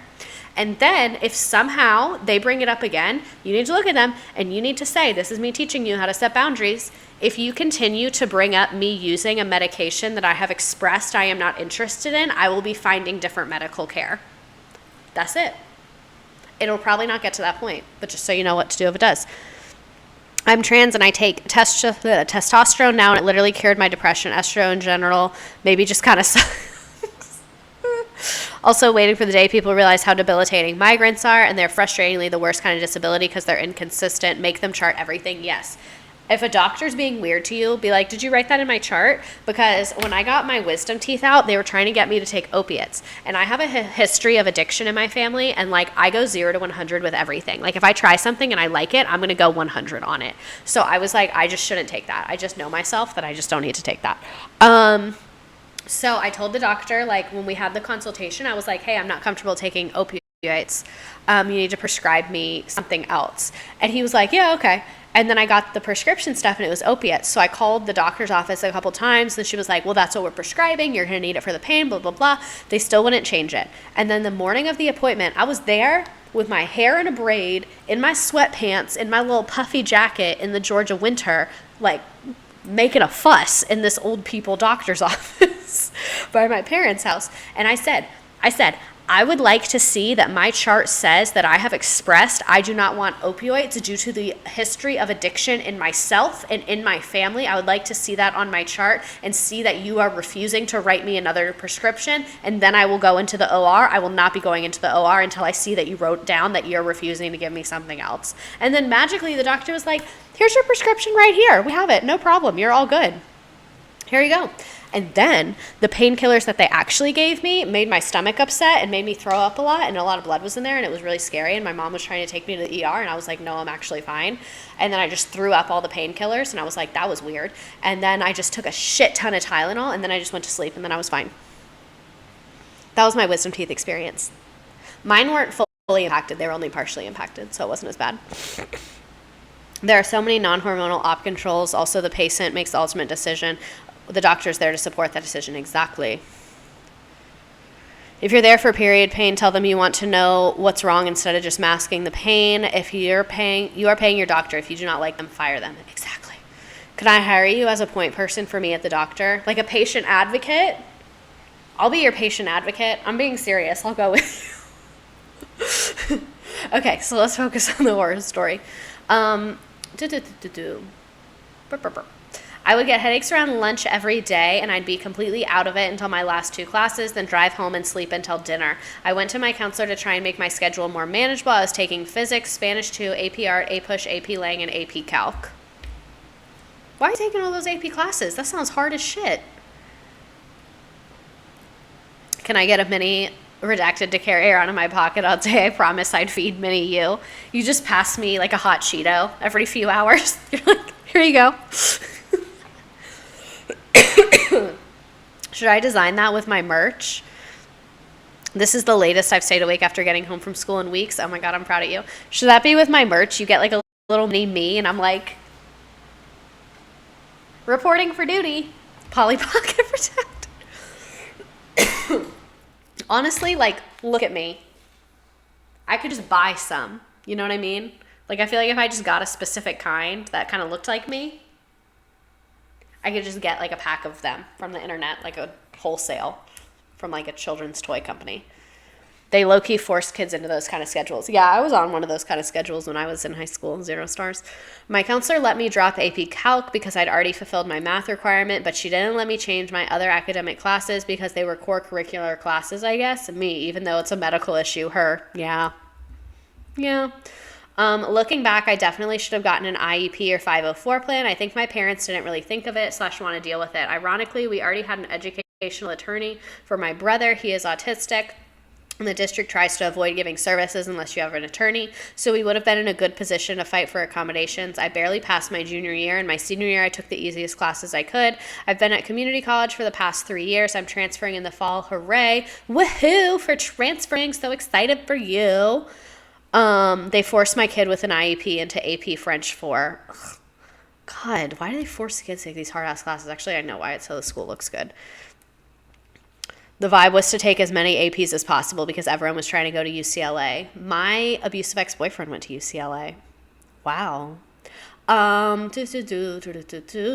is it? The community college was like, the best we can offer is extra time on test. I love that you brought in your own meme, the Pawn Stars meme.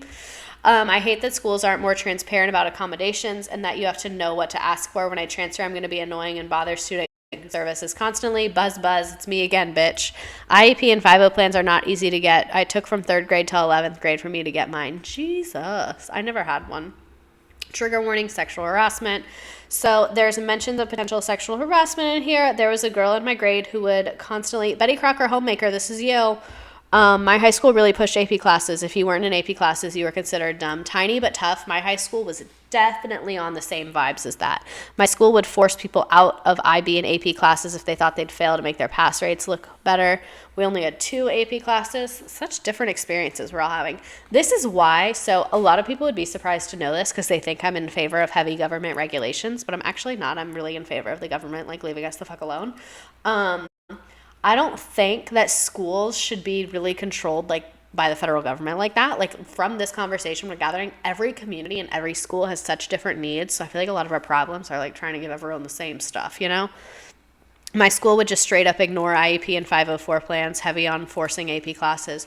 So when I taught a lot of kids that had IEPs and 504s, and I wouldn't get them till November or December most of the time. It was usually November. I wouldn't get them. I wouldn't know that the kid had one. Some kids would tell me, and I would always say on the first day of school, I'd be like, listen, you are in high school. If you have an IEP, you have a 504, you have anything that you need any kind of accommodations for, I do not have that document yet. I'm happy to give you your accommodation, but you need to tell me what it is because I do not have it. Once I have it, I will do it, but I cannot do it if I don't know. And most of them would just be like, hi, I need extra time. And I'd be like, okay. Our school was so easy to make us look good. Our class had, no joke, 8 valedictorians. Jesus Christ. Half our class left to go trade school their junior and senior years. Trade school can be a vibe. Okay, so Betty Crocker Homemaker, let's read yours. There was a girl in my grade who would constantly make me and my friends uncomfortable. She would grab our rears anytime she could and would chase us down the halls as well. She would also make comments on how our rears felt. On one instance of middle school U.S. history class, we were learning about the Gilded Age. If anyone was wondering, I was wondering. She put her hand on my friend's inner thigh and moved it back and forth. She would come up to me and my friends in the hall and asked if I had failed No Nut November yet. I was the only guy in my friend group, LMAO. She would also draw straight up pornography any chance she got. Me and my friends all reported her, and she wasn't suspended or anything like the handbook says they would do since her dad was on the school board or something. Luckily for me, the Rona shut down my school junior year, and I was able to do online my senior year and didn't have to be around her anymore. Glad you were able to be online and not be around that bitch because she sounds really uncomfortable. I want to fix the special education system so bad, but it's not a smart career move. I really respect people that feel drawn to teaching special education. I have never really felt drawn to do that. Obviously, I'm happy to give anyone the services they need, and I want children to have the education that they need, but I've always felt like I thrived the most in like a general ed standard U.S. history class. Like that's where I feel the most like in my moment as a teacher. So I really admire people that feel the most in their moment as a special ed teacher because I know that's a difficult job. Ooh, first time chat. I had accommodations in school because I have bad eyesight and a teacher wouldn't move my seat so I could see the board. My mom had to call. Ooh. Okay. Fight week versus love Jesus week.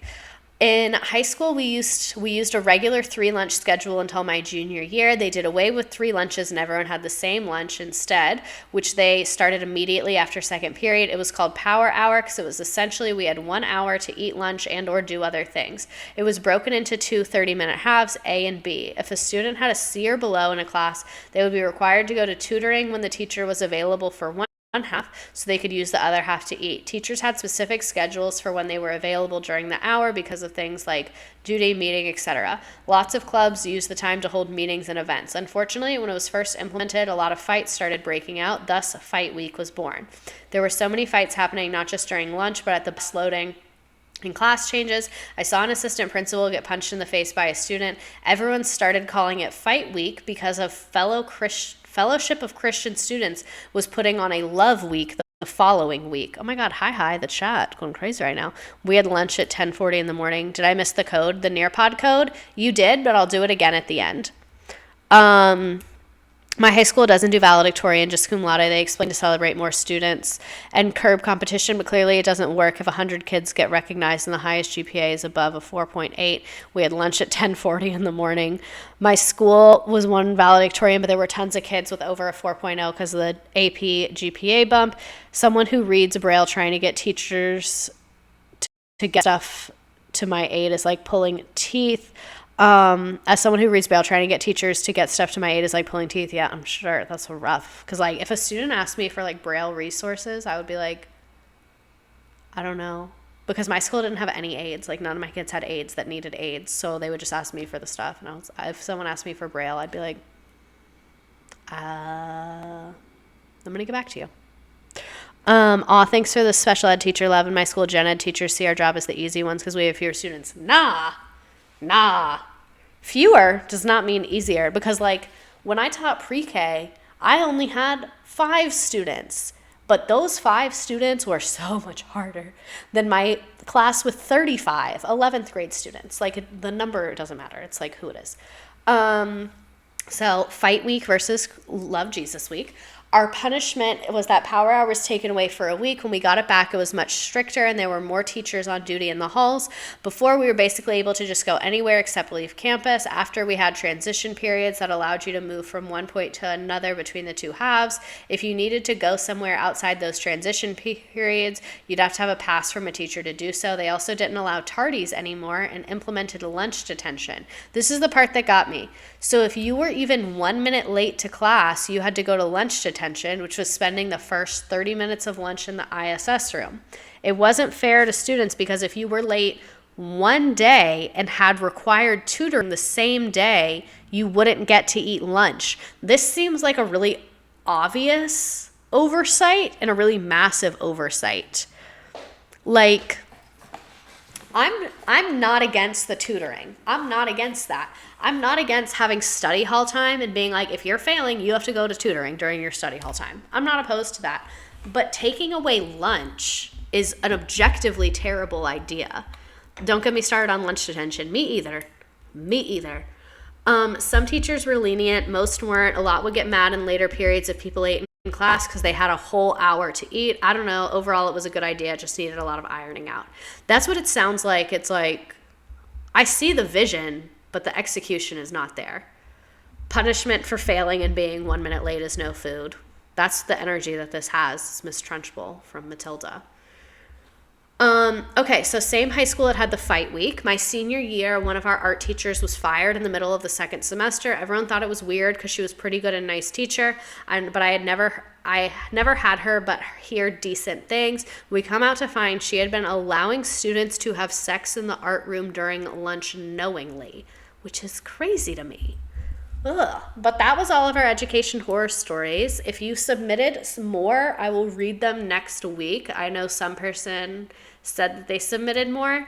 Not what I wanted. If you have one that you want to submit, here is the form, or I'll put the QR code back up there because I know some of you watch this on like your TV. So yeah, I'll let this go for a couple seconds and then I'll do the Nearpod again. Holy shit, I had to leave for a bit, but came back to a what the fuck moment. Yeah, let's go back to that. The art room orgy, not the art room orgy. My school has the same lunch/study hour structure that fell apart so terribly. I think it's a good theory in practice, but the good in theory, but terrible in practice every time. Yeah, I think it would be difficult to make that work. That seems very logistically difficult. But yeah, if anyone has any other education horror stories they would like to submit, let me know. Let me find the Nearpod link for you. Oh, I already had it open. Silly, stupid me. Okay. Let me put that. Here's the Nearpod link. If you missed the Nearpod giveaway, there's your 3 months of Nearpod Gold. Are we still doing the job horror story form? Yes, there was only 7 in there, so I was waiting till we had like at least 10 or 15. I meant past tense. I definitely graduated high school 6 years ago. Apples, it's okay, even if you didn't. Like, my cutoff is like, you need to be like 15 or 16 to enjoy this account. Like, you don't have to be a full-fledged adult, because I know there's some high school students that watch my account and enjoy my content, and I'm here for you. But you gotta be like 15, 16. I don't need any 13, 14-year-olds hanging around these parts. You know what I mean? You gotta be at least 15, 16. Apples, you're an adult. I do know that. But you gotta be 16 to hang out. I have a law degree. Me saying you have to be at least 16, you being a literal lawyer. Okay, but if anyone else has education horror stories they want to submit, here's the little thingy, or I can send the link again. We also have the work tea horror stories. All of them are also in my link tree. We also have the Nearpod Gold link is somewhere in here. There it is. But yeah, I'm technically an adult, but I don't feel it. I own a printer. I don't own a printer. I used to. Hoping to do one again. Hoping to be able to own a printer again one day. Is that day today? It's not, but I have hope that in the future soon. Can you operate a vehicle legally in some manner? Okay, you can hang. Because that's my thing. When you're 16, you can get a job. Me at 17, when Miss Redacted says she supports me hanging out. Exactly, because like when you're 16, you can drive and you can get a job. So I feel like I can kind of have a little more of a level conversation with you. Like you're a kid. It's fine. You're young. You're a teenager. You're not a kid. You're a teenager. You're a young adult, soon to be adult. But like you've been out there. You do some things independently. You have your own opinions about things at that age. A 14-year-old menace. Blah. Stay away. Except some of them are cool. Like my boyfriend's best friend, his daughter, she's fucking cool. She's in like 4th grade or something, but she's cool. She can hang out. Can we talk about how the legal working age is 14? Yeah, that seems not great. That seems not super chill that's the legal working age is 14. Ooh. Oh, the other thing I was going to offer, I don't know if anyone here wants it, so if not, I'm just going to record it as a YouTube video and post it, because some people on TikTok asked. But do you guys want to see my resume? A lot of people on TikTok were wanting to see my resume to leave teaching, so I got my resume, redacted out any identifying information, but I think actually now that I talk about it, I'll show it to you right now if you really want to see it. But I am going to record a YouTube. I'm going to record a YouTube of that because I know a lot of people wanted to see it. When you get boyfriend redacted reveal, he can't because of his work. He has to be a professional grown-up man, so I cannot. Okay. So here's my resume.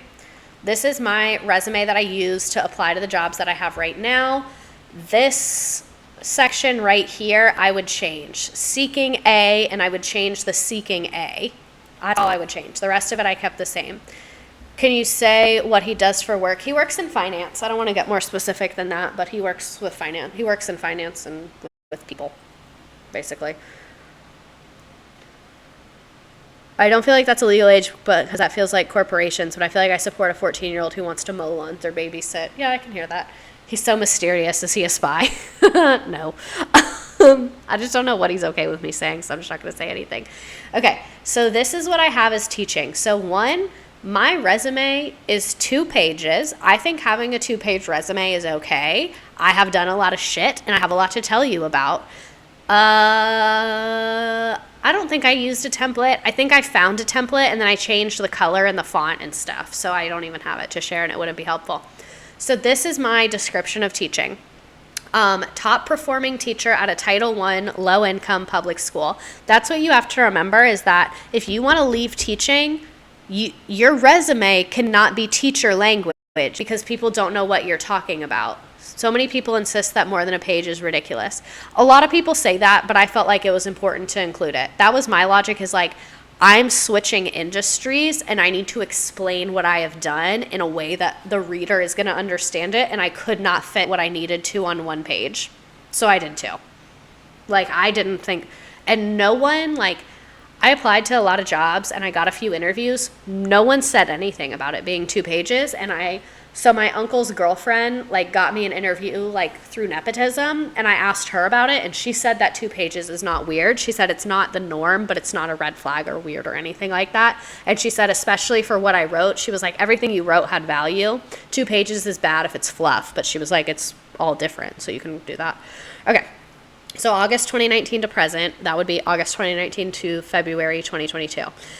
So I have these kind of main line items and then explanations for each of them. So increase student learning by facilitating school-wide teacher technology training. And then you can see this long ass list of shit that I did. Not leaving teaching, and this is so helpful. I feel like no one really looked over and gave me helpful tips at the end of college about my resume. So my mom and sister actually work in corporate America. And they help me with this a lot. The recruiter and manager of my work program said a professional with 2+ years of experience, we should have 2 pages. I agree with that. Hi, I used to work for HR onboarding. Please do not use Canva. So many symptoms. Read the templates and will not be looked at. Please convert into a PDF before submitting. That way all text is locked into place and easier for systems to read and navigate. Did you make sure to put the word dynamic somewhere? Probably. That's the other thing.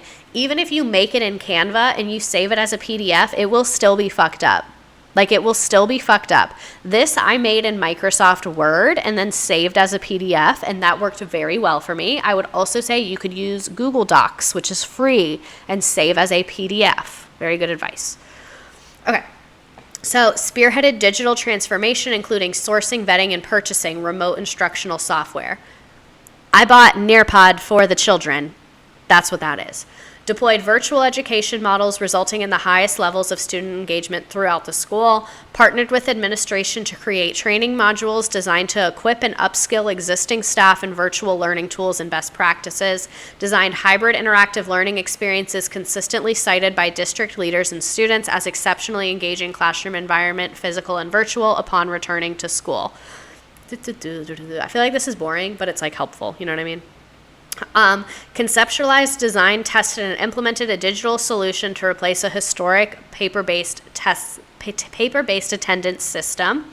Partnered with senior leadership and technical experts and key stakeholders to implement a school-wide shift resulting in a 2,000% increase in staff compliance. What this was is my school was using paper forms for attendance referrals and no one was doing it. No one was submitting their referrals. So I made Google Forms and then I trained all the administrators on how to access the Google Forms to see what had been submitted, and then like shared all the Google Docs with the responses with everybody so they could leave comments about what they were doing to fix it. None of them followed up on it and none of them did it. But that 2,000% number is because like almost no one on staff to almost everyone on staff started doing their referrals. So I was able to talk about this in interviews that I had done this all by myself. And it was very, very like, ooh, in the interview, even though like no one really knew like what that was. Appointed by administration to head the public-private partnership with, that's a company I don't want to talk about, and Xfinity. Also, I'm having really bad deja vu right now. Leverage previously underutilized data to create highly effective instruction, analyze student body data on a holistic and individualistic levels to identify unaddressed skill gaps, utilize data insights to modify existing material and instruction, resulting in a 238% higher student proficiency rating compared to school-wide student proficiency. So everyone should read the book, How to Lie with Statistics, because it will show you, and you don't even have to read it. I've actually never read it. I just read like little parts of it. It will show you how to like make these numbers sound better than they are without being dishonest. So that 238% higher proficiency rating is because like a very small group of kids were considered in that proficient category under the teacher before me. When I took over, it grew to a big group of kids in that proficient category. So I took like, it went from like 5 kids to this many kids. That's a 238% increase. Did the scores go up by 238%? No, that's impossible. But that is the highest way that I can communicate what I did there, if you get what I'm saying. Identified themes and patterns and data to group students into small group instruction, and then improve student performance by combining emotionally engaging instruction with tech tools. Identified, created, and maintained, that shouldn't be capitalized and this needs to be commas, that's embarrassing. Identified, created, and maintained an exemplary classroom environment that's used as a headliner on district-wide tours of teachers and administrators to observe best practices in action. Elevated U.S. history from the lowest scoring area in the entire school to the highest test scores in the entire school within 2 years of entering the organization. Engaged over 130 students aged 15 to 19 with varying levels of English fluency, reading levels, access to technology, and digital literacy on a daily basis. So that's my teacher stuff. That's all I really am going to get into. You can see here's like I used to work at a fancy hotel. I used to be a research assistant. I did not put my pre-K teaching on here. When I was applying to corporate jobs, I was worried that if I had 2 teaching positions, they were going to categorize me as permanent teacher. So I wanted my resume to show that I had a very diverse background in terms of things that I had done. So teaching is the biggest. That's what I did for a long, long time. Staff leader, that is a lie. I was the lead hostess, but staff leader sounds better. And did I lead the staff? Yeah, I did. And that's not a title, so I took it. That's my thing. You can make up a title as long as it describes what you did and it's no one else's title. Like, you can't say you were something that you weren't, but you can make up your own title. People do it all the time. And then research assistant, that was not a difficult job. I was very easy, but it did involve a lot of systematizing of data and organizing and things like that. So I thought it'd be good to include. You can see my fucking useless degree on there. That was a waste of money, but I loved my classes. And then this is, should I include my retail job when trying to break into my non-retail industry? Yes. Shift supervisor? No. Staff leader? Yes. I wasn't even the shift supervisor. That's why I didn't put shift supervisor, because that was someone else's title and they were in charge of me. I was just a leader. I'm just a leader anywhere I go. You know what I mean? So I was a staff leader. This is a part that I think is really good, is to do recommendations, to have some quotes on there. So I have one from my manager at that hotel. I have one from a student. Did they say this? No. No child has ever said this to me. But like, I'm paraphrasing. They've all said that to me in their own ways, just not like that. And then this is from my supervising professor. She was awesome. I loved her. But yeah, worked in retail customer service, have an associate's degree. I work for a CPA corporate accounting firm. I would definitely still include like retail experience. You should always put on there. I think it's always good. Me putting executive assistant when I was an assistant at a company of 3 people. Yeah, so you were an executive assistant. I don't see any problem with that in any way, shape, or form. Okay. It's 9:30. This was great. I'm going to hop off in a couple seconds. But this is great. Thanks for coming. Retail is slept talk. It's so versatile to get out of. Yeah, I didn't work retail like that. I did it for a couple months, but it was never really my jam. I was not into it.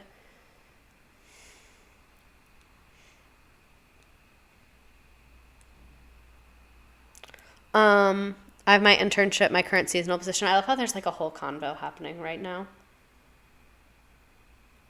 Okay, this was great. Night nights, everybody. I have to go. Don't let the bed bugs bite. All that fun stuff. Bye. Honestly, where can we find the job horror story form? I will send that before I go. It's spill the tea. Spill the tea. There you go. Job horror story form. See you Wednesday. Wednesday, we're going to be talking about the history of contraception and birth control, whatever you want to call it. Love you. Good night. Bye.